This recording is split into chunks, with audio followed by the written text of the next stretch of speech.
Привет и добро пожаловать на мой канал. Здесь все посвящено хлебу. Уверена, здесь вы найдете не только проверенные рецепты, но и вдохновение углубиться в культуру и традиции не только нашей страны, но и других стран и народов. Когда-то хлеб пекли в каждом доме. Это было обычным и повседневным делом. К хлебу относились с уважением, но ничего загадочного в его приготовлении не видели. Каждая хозяйка умела печь хлеб.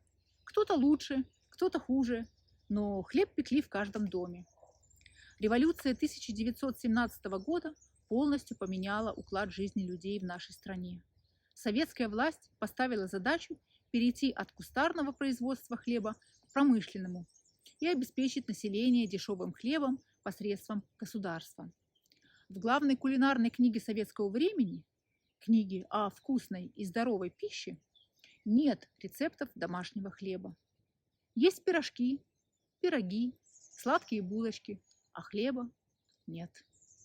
В предисловии к изданию 1952 года написано: «Домашняя выпечка хлеба в городах уже вытеснена хлебозаводской».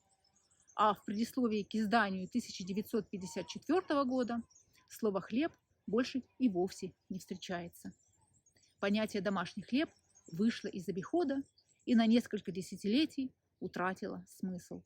Хлеб стал исключительно покупным, а традиции домашнего хлебопечения во многом были утрачены. Но времена изменились, и домашний хлеб вновь вошел в нашу жизнь. В Европе традиции хлебопечения не прерывались, и во многом именно благодаря возможности обратиться к опыту европейских пекарей мы сегодня с успехом вновь имеем возможность выпекать вкусный домашний хлеб по всем правилам этого ремесла.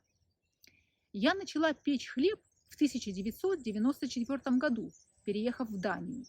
Так сложилось, что всю свою жизнь я веду кочевой образ жизни.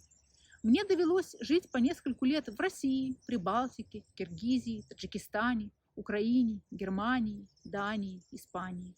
Именно поэтому на моем канале вы найдете хлеб этих и других стран, чьи хлебопекарные традиции мне близки и понятны. Я очень надеюсь, что вне зависимости от вашего опыта вы найдете на моем канале что-то полезное и познавательное. Еще раз добро пожаловать!